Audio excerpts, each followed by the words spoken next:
Il y a quelques jours à Québec avait lieu l'édition 2017 du tournoi Mars Attack, un tournoi en Ultimate Frisbee, rien de moins. Question d'aller voir le dénouement de ce tournoi-là, mais aussi d'aller en apprendre davantage sur l'organisation derrière ce gros week-end d'action. J'ai eu le plaisir de m'entretenir avec Antoine Turgeon, ici même, au Stade Chauveau.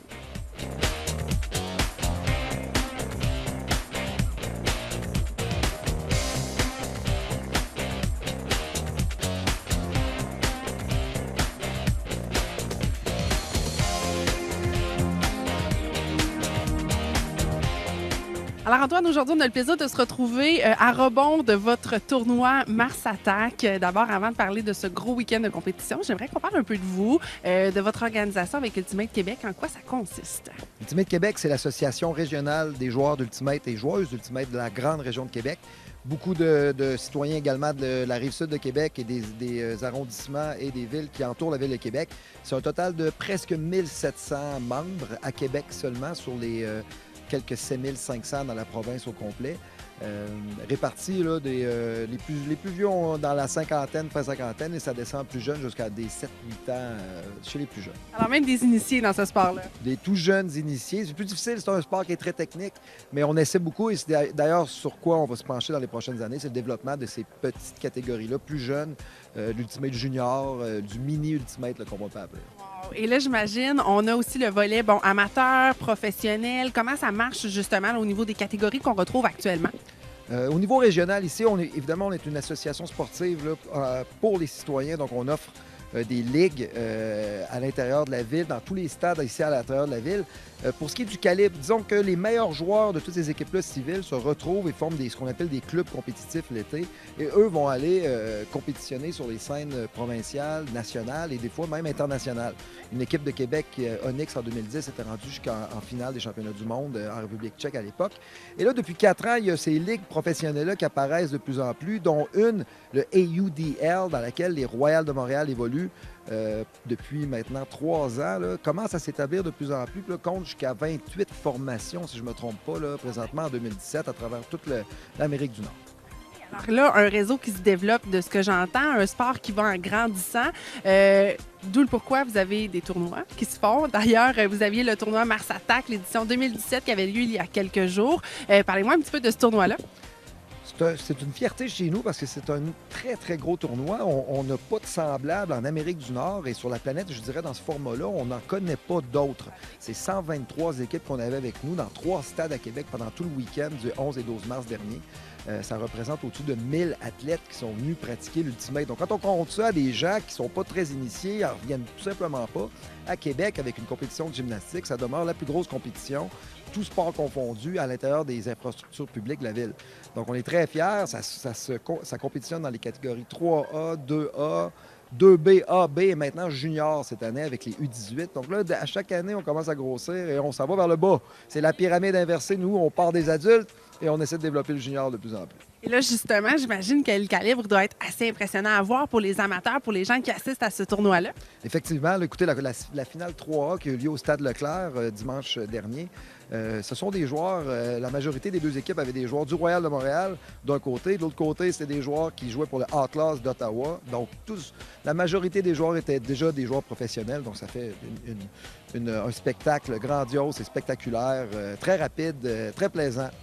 Et là, pour vous, justement, pour votre équipe, organiser un tournoi, 3 endroits différents, du monde des bénévoles, j'imagine beaucoup, pour 1000 personnes, 1000 athlètes. Côté organisation, ça ressemble à quoi? C'est une grosse logistique, effectivement. Je vous dirais, je ne mentirais pas que la grève qui a eu lieu à l'Université Laval nous a fait peur, mais écoutez, on a pu compter sur le support des gens de l'Université Laval qui ont décidé de nous garder le stade ouvert et je les remercie beaucoup pour ça. Ça nous a permis de tenir en intégralité l'événement cette année. C'est une logistique incroyable. Écoutez, j'avais au-dessus d'une vingtaine de préposés bénévoles qui travaillaient dans les 3 stades tout au long du week-end. Ce sont des longs week-ends, des longues heures. Une logistique d'au-dessus de 330 parties jouées pendant la fin de semaine. Écoutez, si vous voyez les horaires, ça n'en perd le nord. Hein? tout ça. Là. C'est ce que j'allais dire, juste l'horaire, concevoir tout ça. Moi, j'aurais une migraine juste à y penser. Alors, pour vous, ça doit être un défi, un travail qui doit se faire là, sur plusieurs mois durant l'année. Plusieurs mois, puis évidemment, on a des partenaires qui nous aident beaucoup à ça. Donc, la Fédération québécoise Ultimate qui s'occupe de chapeauter tous les événements au niveau de la province, évidemment, s'occupe des horaires, et s'occupe des invitations, nous aide dans cette logistique-là. Évidemment que nous, ici, on a travaillé au bureau ici à Québec de longues heures dans les semaines précédant l'événement. Et là, je veux savoir, on parle de la pyramide inversée, justement, au niveau de la popularité de ce sport-là. De votre œil, de gars qui fait du frisbee depuis plusieurs années, j'imagine, comment vous voyez évoluer le sport ici même à Québec? Écoutez, depuis 2 ans, là, on s'est mis à fond la caisse sur le développement du junior et comme de fait, déjà depuis l'année passée, notre membership, là, le nombre de membres juniors de 21 ans et moins, va passer des 280 l'année passée au-dessus de 380 cette année. Donc, on est sur une pente fulgurante de croissance.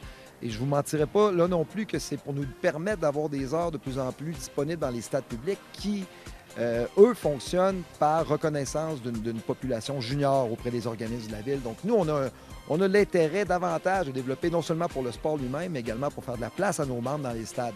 Donc, l'année prochaine, là, nos membres vont être heureux de savoir qu'on a davantage d'heures dans les stades à cause de ça et que, justement, on continue à travailler au développement junior dans ce sens-là. Justement, qu'est-ce qui fait en sorte que ce sport-là gagne en popularité? Qu'est-ce que les jeunes y trouvent? Écoutez, c'est un sport collectif qui est spécial en soi. Il va chercher une catégorie de jeunes dans les écoles qui ne retrouvent pas leur place nécessairement dans le basketball, dans le soccer, dans le football, les sports, disons, un peu plus établis depuis plusieurs années. Donc, le fait que ça soit auto-arbitré, le fait qu'il y ait une auto-responsabilisation sur le terrain de la part du joueur, le fait que c'est très technique également, va chercher de nouveaux adeptes de sport collectif, justement, qui ne se retrouvent pas dans les autres équipes. Donc, c'est comme ça qu'on approche les directeurs sportifs des écoles, les directeurs d'école, en leur disant, écoutez, on cherche à faire bouger les jeunes. Aujourd'hui, en 2017, c'est l'opportunité d'ajouter une branche d'athlètes parmi vos étudiants et étudiantes. Donc, c'est comme ça qu'on essaie de développer un petit peu. Et là, j'imagine, l'édition 2016 a été un succès. 2017, cette année, vous l'avez dit, encore en grandissant pour le tournoi Mars Attack. L'édition 2018, on peut s'attendre à quoi? L'édition 2018, écoutez, on commence quasiment à être au maximum du potentiel. On va viser 130 équipes l'année prochaine, certainement, et surtout avoir une catégorie junior. On n'avait que 4-5 équipes. Ça commence cette année, mais là, on aimerait ça pousser à 8-12 peut-être équipes à travers de toutes les régions administratives du Québec. C'est l'idée pour l'année prochaine, tout en conservant le haut calibre qui fait la réputation du Mars Attack année après année. Et là, dites-moi, en terminant, pour ceux qui veulent avoir des informations justement sur le tournoi ou encore pour s'inscrire, autant pour les jeunes que pour les adultes, où on peut se diriger? On se dirige sur le site Internet de notre association, www.ultimatequebec.ca. Donc, Ultimate Québec, vous mettez ça sur Google, vous tombez sur notre site, assurément. Au niveau plus compétitif, au niveau de la circuit, trouvez FQU, la Fédération québécoise d'Ultimate, fq.ca. Vous allez avoir les informations quant aux circuits plus compétitifs à travers le Québec et les circuits nationaux également. Super. Alors, comme quoi, à la maison, si vous voulez faire du frisbee, il n'y a pas de mauvaise raison. Ça coûte pas cher, c'est fait pour tout le monde. Il n'y a pas de mauvaise raison pour venir vous inscrire, certainement. Monsieur Turgeon, merci beaucoup. Ça a été passionnant avec vous de découvrir ce sport-là. Puis si à un moment donné, on viendra peut-être faire l'essai d'un Ultimate Frisbee, d'une petite compétition amateur. On vous invite quand vous voulez. Merci.